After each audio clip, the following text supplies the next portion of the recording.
since 1999, I've been dealing with this as well. And I'm sure you have if you've been around that long, but the labor shortage has always been a thing. And, not even so much a shortage, but engaging in your employees and having them feel like they're doing meaningful work and wanting them to show up and respond in your business the way that you will. Hey, Brian, glad to have you back on the show. Hey, Spencer, always a pleasure. Yeah, well, before we get into it, what's new on your end? Oh, it's always an adventure, just working away and keep trying to keep tabs on what's happening in the industry. And I know that we're going to get in some good discussion on kind of what we're seeing in the landscape right now. But yeah, all is well. It's balmy 80 degrees here in Toronto, and middle of summer and kind of loving it. So that's good. Tough to beat. Yeah, no, that sounds good. Yeah, Brian and I get together about once a month and kind of share ideas and everything. And we were, I don't know, the topic of like material costs and supply chain and this small topic that nobody's thinking about right now. we were hasn't affected anybody. But it came up earlier on our Builder Funnel Academy Q&A call. Like people were just asking like, what are people doing? What are they seeing? And man, it was like somebody would ask a question. Everyone would just kind of be like, ugh, 'cause I think it's just getting draining. But I guess, obviously material costs are kind of all over the board, but just at a like macro level, I'm curious, like, what are you seeing, or maybe what are you hearing from some of your clients about what's going on now as even compared to like 30, 60 days ago? Yeah. I mean, it's funny. It's like when this whole, pandemic started, obviously like the information, everything was changing what it seemed like on the hour. And it's, for the longest time, we've just seen lumber and other commodity goods just continue to increase in price. And now it just seems to be like literally throwing darts against the wall. You don't know what you're going to see the next day that you wake up. And speaking with people all over the country, not just my clients, but the people that I speak with just in regular calls, there's differences across, getting windows is a big one right now that I'm hearing. And that's really, a problem on the supply chain. But then I saw a picture today on Instagram from a builder that I follow and I chat with, and, plywood's down to $58 a sheet, from 97 not too long ago. Like you said, 30, 60 days ago, like literally 30 days ago, like he posted a picture where it was like probably $108 a sheet. So, it's remarkable what's happening, but it's really, as a remodeler or custom home builder, it's really tough to keep tabs on what's happening. In that, when you're estimating a project and consistently selling projects, it becomes really difficult to figure out, how to like quantify all that and stay on top of it all. Yeah. It feels like it's just a nightmare because there's the whole communication piece of the customer. There's like, how do you protect yourself? How do you plan for some of these things? And then some of the things you just can't plan for right now because they are changing so quickly. So I guess, what are some just initial thoughts or maybe ideas or things that you've seen in terms of, let's talk about it, communicating with the customer, because I feel like, there's two sides. There's how do I just deal with these issues, but then how do I actually like sell a customer on, hey, this project could look very different than I'm pitching you. Yeah, it is a great question, because the truth is, even outside of like this, crazy sort of commodities, almost like it's like a pinball machine is what it feels like. Even outside of that, over the years, the cost of things will change consistently, and things will change during the life cycle of a project. Like if you're doing a larger scale project, you're probably meeting somebody a year before you actually break ground or, demolish something if you're doing like an actual addition or something like that. So the truth is that the moment from when you price it or you actually sign that estimate after going through pre-construction to the moment that you actually purchase certain things that are in that estimate, like, we look at more on the finishing side, like tiles and, hardwood flooring and cabinetry and countertops and stuff like that. So much can change in that time period. So I think there's something to be said that, in any sort of time period outside of a pandemic, there's the need for communication for people to understand that, what we're signing today may not necessarily be the exact cost later on. And that's tough, especially for you fixed cost builders out there, because you are selling the job at a fixed sum, as you know, and, a homeowner's hearing, I'm getting this entire scope of work for this, bag of money. And when that bag of money has some flex to it, it's hard in the fixed cost side. The cost plus side is a little bit different because it is cost plus. And yes, we have to have a budget. We are obviously creating something that's as accurate as possible for people so that they understand what they're getting into before they get into it.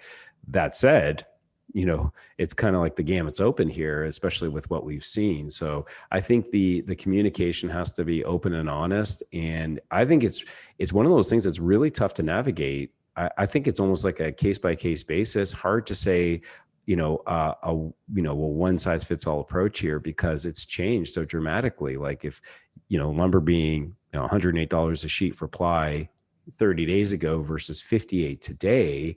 And if it goes the other way, I mean, the flex there is massive.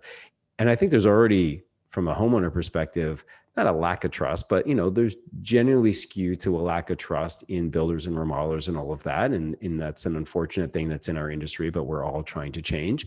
But that doesn't help. If we're seeing if basically materials doubling, or shrinking by half kind of thing, or shrinking by 100%, in the same time period, it doesn't instill a lot of confidence, that's for sure. So I think, it's open and honest communication, much more difficult on the fixed cost side. That's where we start to get into different clauses in our contracts and things like that. But, it is as open and honest as we can be with our clients. Yeah. I think that's got to be the direction to head in. Like you said, maybe there's not one perfect answer for everyone out there, but got to be more transparent and just communicating and upfront too before you sign those deals, so people don't, it's like, well, it was just hidden in the contract somewhere. Yeah. No, I would like highlight that. But yeah, we had our Builder Funnel Academy live Q&A call this week, and one of the guys in there was saying basically I think they're fixed price, and so they have that, but they also are basically saying, hey, if lumber jumps, like you have to cover the cost. We're not going to mark it up. You're literally just paying the difference in whatever the material cost is. I thought that was an interesting way to do it. Like, hey, that probably, to your point, that might work in some situations. But it's still, on the customer side, there's that unknown of like, well, I'm signing into this big thing and all these prices could go up. And if they go up high enough, like I may not want to do this project anymore. But it's like, once you're halfway into it and you actually start seeing those cost changes, like you let people out, like, are they out the money? Like, it just gets messy. It definitely gets messy. And I think, that concept is kind of like, and a lot of people that I've spoken with, and, we started to do that. Now I've worked both on the fixed cost side and cost plus side, but, working in the fixed cost side, we used to, move certain things that had a lot of volatility into the cash allowance side. So that's kind of a strategy there that I think sounds like one of your membership people were talking about, which is saying, if this has some volatility to it above X percent, then you're going to pay the difference. So we're kind of moving that to a cash allowance. And a lot of people I know have done that over the past 16 months. These types of events are awful, of course. Like the pandemic's been terrible for a lot of people.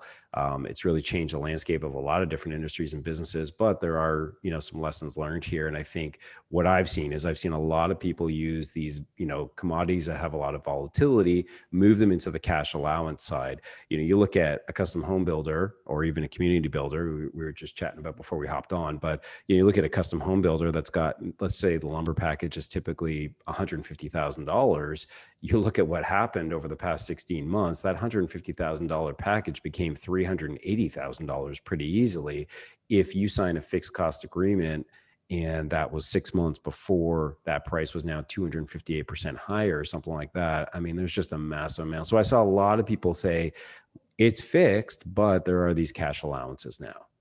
Yeah. I like that. That's a good approach. And I mean, yeah, I think that's a good lesson learned. Like moving forward, if you haven't put in some of these clauses or made some of these adjustments, it's not too late, because we're probably still going to be in this for a while. What are those like tactical additions to contracts that you've seen, like price escalation? Are there other ones, or yeah, what have you seen people doing? Yeah, in general, and I always say this, that, things like price escalation clauses and cash allowances, like these terms are not new. These have been around since I was started in the business in 1999. The reality is this has definitely come to the forefront in the past 16 months because it's just of what we've seen. So these are definitely things that we want to have in there. But just going up a level there and saying, just in broader strokes, you always want to define the cost of work in your contract. So that is a section that if you don't have, it's really important. Doesn't matter if you're doing fixed price or you're doing cost plus. Cost of work is a really important section. Get specific and define what that means, right? Make it very clear for people. So this is kind of like that communication piece, and kind of like what you said a second ago, which I was thinking about. Don't make the burden of like knowledge, don't put it on your client, explain it to them. And that's what I mean by having a cost of work section that really defines what that looks like. So if you're, a cost plus builder, it's all your labor, materials, and trade partner payments plus X%. That includes, and not limited to, and you list a bunch of the things. And it might sound silly to do that because you might say, well, it's all in the estimate, but here's the reality. We all know that people don't read things, and we also know that homeowners don't know what they don't know, and they need it. So again, don't put the burden of knowledge on them. I think it's really important. Escalation clause absolutely needs to be in there. These are things that you definitely want to have as additions to your contract. Get your lawyer to look over them. It's funny because over the past 16 months, obviously with all the clients I've been working with, we've been talking about these. We've been, making sure that they're in their contracts. And it's something I do with people when I start working with them, is I always look over their contracts and give them advice for all the sections. And here are some sample verbiage, but then take this and go to your lawyer. And what's been really interesting is from across the country, from like, West Coast to East Coast, down south and up to north, I've gotten a bunch of different reaction from lawyers, which is kind of the interesting experiment for me, almost in a sense, because I get to see just a difference of opinion across the board. Some lawyers that were just like really opposed to the concept of a price escalation clause and the way that it was structured and all of that. And some that were very much, obviously in favor of it and skewing it very heavily to the builder's favor. So it's been kind of interesting in that sense, but definitely having a price escalation clause is in there. And then the other thing I would say, whether it's in the cost of work section or not, but define what a cash allowance is. Make it clear for people, especially if you're in the fixed cost world, because we all know that there's so much ambiguity about what is included in a fixed cost contract and what's not included. Because really, when it's just a bag of money for a list of scope, that scope has got to be really clear. We've got to get incredibly specific and clear, because it's the classic thing of, oh, I thought that was included when it wasn't. So, those are kind of three things I would suggest that people go look at and make sure that they're in their contract. Yeah, like it's good advice. Yeah, and it's interesting to get that perspective from different lawyers. My wife's a lawyer as well, and she always talks about, with contracts, a good contract protects both parties. It should be fair and should protect both parties. So, and I always liked that approach, because yes, it should protect the business owner, but it should also protect the consumer. And I think if you can find that balance in there, then that's a good place to live. What's interesting is I was just talking with one of my clients this week, and I can't remember where it was, somewhere in the US, but I can't remember where it was. But we were having this conversation about, do you have your contract, like, does it protect you as the builder? Like, where on the pendulum of risk does it sort of reside? If say the builder's on the left and the homeowner's on the right, and I'm not talking politically speaking, I'm just using it as a sliding scale here. Where is the center? Like, where is that point of where your contract is? And it's a really interesting thing. And I agree that, it should always protect both sides, because I've had both versions. In Canada, we have our CCDC contract, which is the equivalent of the AIA in the US. And the CCDC is very heavily skewed to favoring the architect and the homeowner, and really puts the builder in the highest level of risk for the most part. Even our CCDC that does cost plus, is also that way.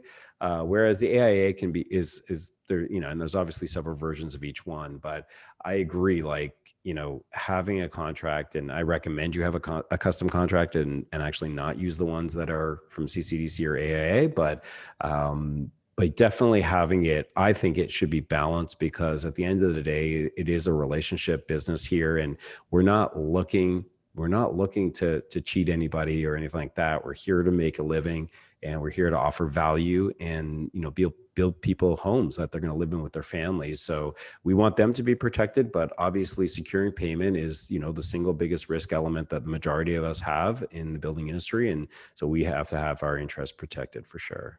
Yeah, yeah, absolutely.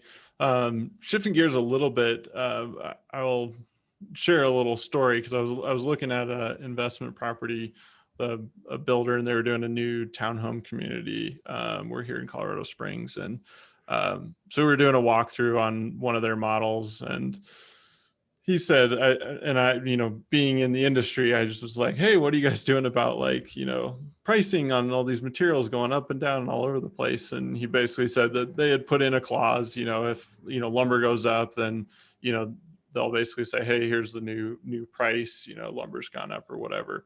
But he said then they're doing it both ways to protect, you know, basically framing it as to protect the buyer. And if price goes down, then they can adjust it down. But I asked a couple of follow-up questions, and reading between the lines, it basically was like, price is not going down. You know? But I was thinking about it after the fact, and it was kind of like, well, if they sell one at 400 and one at 425 based on like different floor plans, and then lumber goes down like from 1800 back to 600, you know, like, are they really going to sell me one at 380 instead of 400? Like the other two people that bought, they're going to be super pissed off. And so it sounds like that's just going back into the margin, but just curious if you have any thoughts on that. And, you know, yeah. Yeah, it kind of reminds me of, like, you know, you think of like these big box stores, and they're like, they have like a 30-day price guarantee. So like you buy like a TV from them, and they're like, if you see it either at another, you know, competitor, or we do a sale or something like that, that, you know, we'll give you the difference or something like that. And, you know, that's kind of what it reminds me of. But it also reminds me of kind of this joke I've been running with, you know, and I've, you know, on my direct messaging with Instagram and a bunch of builders that I talk with, we've just been running these jokes about when lumber's been going up like crazy, you know, and people have been talking, well, when will it start to come back down? When will it come down? And all of that. It's like, well, picture all the heads of the lumber companies, all these, you know, big corporations, they're all sitting in a room, and they're like, okay, guys, we had a really great run. You know, we made a ton of cash, you know, throughout this pandemic, but now it's time to give the people what they want. We gotta lower down prices. Who's with me? And, you know, of course, crickets in the room, right? Because everyone's just looking at the one guy saying it and saying, well, no, we're not gonna go back down. So, but yeah, I mean, it's an interesting thing, and that's good perspective. I mean, yeah, you buy one at 4 or 420, and then all of a sudden, you know, lumber, you know, cuts in half. It's like, yeah, you're going to start selling them at 3 and 320. And yeah, what are you going to do with the people that bought? And I think you had mentioned it's a smaller, you know, community. So, you know, if it's not like a, you know, a housing start with 200 to 300 units, where there's a little bit more distance, I would say, between the buyers, just in the sense that there's, you know, a larger pool of them. You know, a smaller development, it gets a little tricky to to kind of hide that in a way. So yeah, it's an interesting question for sure. Yeah. Yeah. And I feel like too, like there's obviously other forces at work. Like right now, the demand is so high. And so, you know, if there was no demand, would prices go down? Like, sure, then maybe I could see it. But because the demand is so strong, it's kind of like there's no way that Yeah. those prices will come down to the consumer, you know? Yeah. So yeah, it felt like it was like, hey, this is a chance to make sure we're taking advantage of margin. Whereas that builder, they might've gotten beaten up on some of the earlier ones because we didn't see all this coming. And so, anyway, yeah, I don't know that I have the magic Yeah. answer, but I just think it's interesting Yeah. to kind of think through, okay, like, yeah, what does that mean? And is there demand, or is there, you know, or is there not? And how do you adjust, pricing Yeah, there? and I think it's an interesting question too. Like we obviously, we work with a lot of custom people as well, custom home builders and obviously remodelers. And it's what are people doing with their margins now that say commodity prices are kind of going back down? Like you say you price something 30 days ago even where lumber was whatever it was, and now it's cut in half in some places. Are you going back and adjusting that pricing? And I know from speaking to a lot of people throughout this year and really the past year and a half that a lot of people have gotten really killed on some of the margin when it comes to material escalation. And it's from not probably having the time or the systems in place to ensure that their estimates are being reflected with current pricing, which was really hard to do because it's literally like changing every day. Like we all know wood's always been a commodity, always is traded daily, but it's never fluctuated like this, at least in my experience in, the past 21, 22 years. So, but yeah, I imagine a lot of people got hurt, in this early part. So then, you're going back and actually reducing it. And I don't think there's any right or wrong here. I think it's just an interesting conversation because, I recognize that like business isn't always equitable in a sense, right? Like you'll make more on some jobs and you'll make less on others. It's about what it looks like in the wash. So it's more of a question actually to the audience, like, hey, what are you doing right now when you're, looking at a job that you've already priced and signed and now lumber or commodity prices for materials are lower? Are you changing anything? With your pricing model, if you're a fixed cost builder, if you're cost plus, of course it's cost plus. So that automatically, kind of regulates itself. But yeah, Yeah. just a thought. Yeah. And if you are fixed, like to your point, I mean, if somebody agreed to the price that you said you were charging and they're happy with that, and, you signed and hey, the lumber went in your favor, in a way, it's kind of like, okay, this one's going to help, make up for the other ones. But on the other hand, because things are so crazy, maybe by the time you buy the lumber, it comes back up Well, anyway. that's exactly it too. So yeah, I mean, that's a really good point. I mean, you go and you change something thinking that you're doing the noble thing, and all of a sudden, you turn around and you go to, your supplier and, flies back up to $108 a sheet. And you're like, uh-oh, Oh, now I've now I got to gotta go go back. back. Yeah. Yeah. So, maybe we're better off to leave it where it's at, Yeah, and in a way, I think that actually makes a lot of sense in most cases. And I don't know. Yeah, it's just we won't go like down the whole inflation route, but I mean, I feel like that part of it, just with like the amount of dollars being printed, we're just seeing like they're coming out with the CPI numbers and they're much higher, and some people suspect they're like double what people are saying because they're messing with the numbers, or who knows. And Yeah. but I mean, it it feels like that's just going to push those commodity prices up, more than down, Yeah, just for over the sure. long haul. So we'll see how it plays out. Maybe to wrap, what are you seeing in terms of like delays for stuff and communication wise there, because obviously that's another thing that's happening. It's delays, and I think some of them are real delays, and then I think some companies are just like, oh no, we're behind, we're just gonna Yeah. pull the card out and say, oh, it's delayed, and we've all just gotten used to accepting that, for the Yeah. past 15 months. And so it's just happening a lot. Yeah, I think it's kind of interesting. It's like you could define what delay looks like to the last point there. I mean, a delay is a delay, and if they're behind because of X, Y, Z, variables, there's the Canadian me. I said Z, Yeah, I was not like, Z. where'd that come from? Yeah.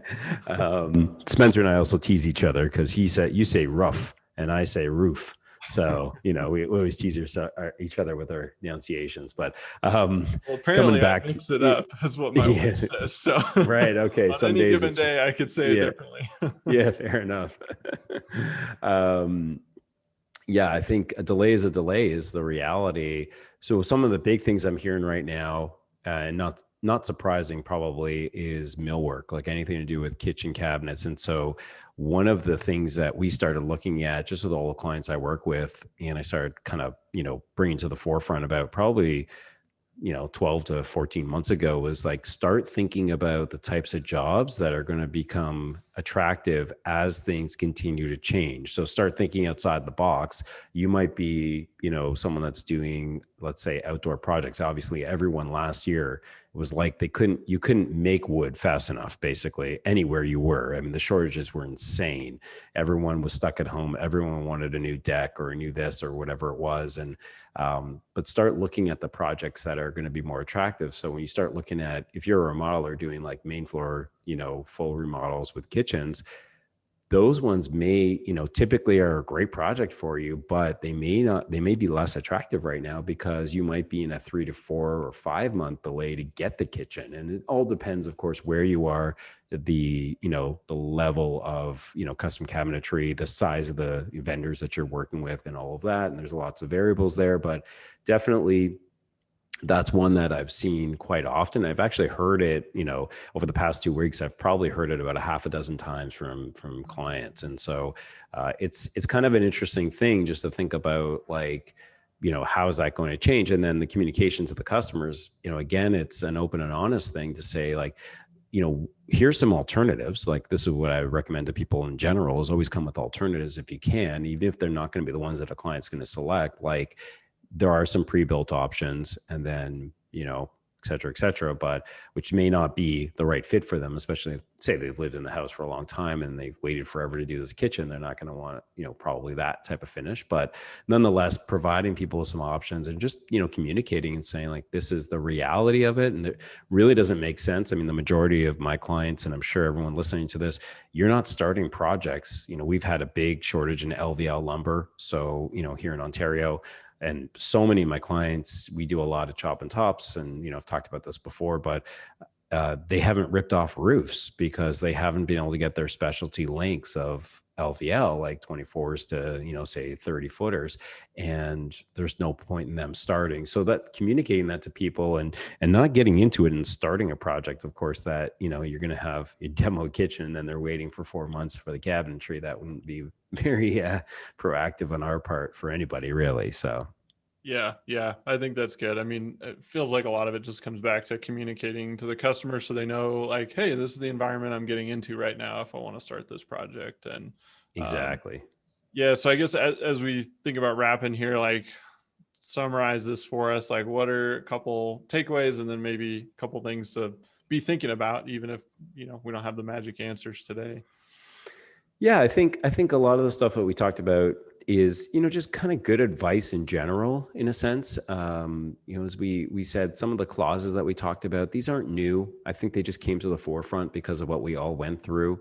I think there was definitely, some other stuff we didn't really talk about, but just thinking about what are the lessons that we learned, or what were the efficiencies or things that we systemized that we got better at throughout the past 16 months. And some of these things you might have to think about, because you may not recognize that, well, because we couldn't go to the lumber store every day, we started bulking our orders together. And that's systems thinking at its core. And that's how you accelerate your productivity, running any business, but especially in, remodeling or custom home building.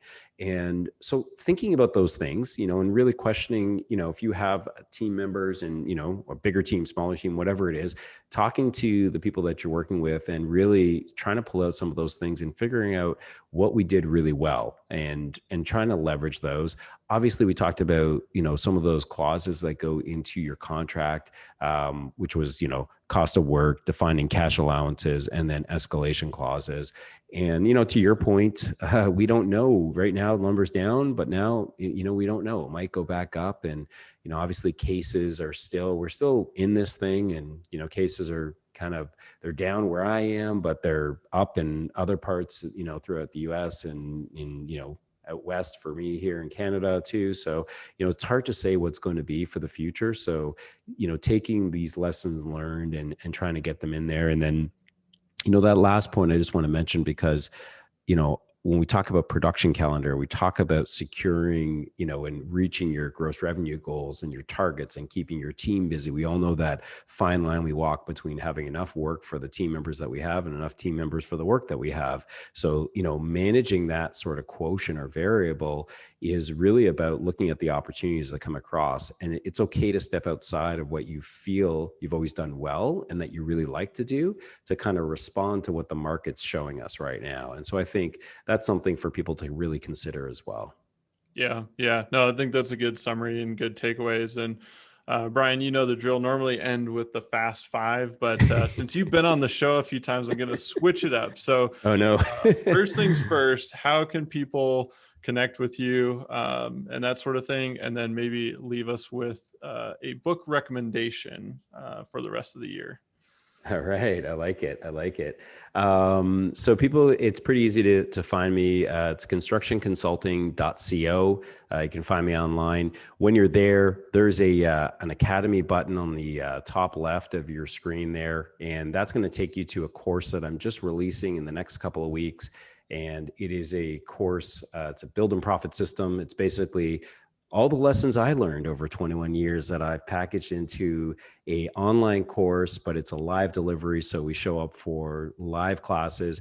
I did a series of these last year, and people just love getting into the same Zoom room and breakout groups with other remodelers and custom home builders from across the country, hearing what's worked for them and what hasn't worked for them, and all their lessons learned. So it's a really great opportunity to really share those best practices with people that aren't in your region, so that there's that there's no fear of competition or anything like that. But we really focus on getting productivity up, so focusing on the right things, getting out of the firefighting, getting off the hamster wheel, really dive into the financials as well. And then really, as if you've listened to any of the podcasts that Spencer and I have done before, I am just adamant about not working for free and not doing estimates for free. So that component of it and learning how to sell and translate that into selling your value is something that I did for over 2 decades as a remodeler and custom home builder, and something that I'm just passionate about teaching people. So we go through all of that stuff. It's jam-packed, and it's going to be a lot of fun. So but yeah, that's how you can get in touch with me. And then book recommendation, I feel like I've been using one of them too often, so I think I'm gonna mix it up. And I'm going to use, let's go with, if you haven't read Drive by Dan Pink, I think that is a great book recommendation. I think a lot of people right now, hey, since 1999, I've been dealing with this as well. And I'm sure you have, if you've been around that long, but the labor shortage has always been a thing. And, not even so much a shortage, but engaging in your employees and having them feel like they're doing meaningful work and wanting them to show up and respond in your business the way that you will. And, in that book, it's actually quite a quick read, and there's just a ton of actionable stuff there that really, I think, will help frame how you drive engagement with people and how you ensure that they're in the right seat on the bus and really going to represent the brand that you want them to. So yeah, if you haven't read Dan Pink's book Drive, I highly recommend going and reading it. Very cool. Very cool. Yeah, that's a good one. I like that recommendation for the rest of the year. And then, yeah, make sure you guys head over to the website, constructionconsulting.co, and check out the Academy. There's a ton of good stuff in there. And you said that's releasing pretty soon here?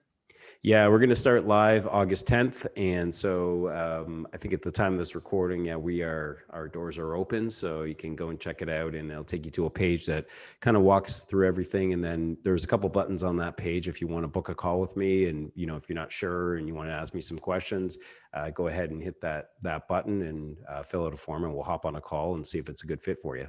Cool. Well, sounds good. And Bryan, yeah, thanks for getting on and chatting about all this fun stuff we're going through right now. Always a pleasure. Thanks for having me, Spencer.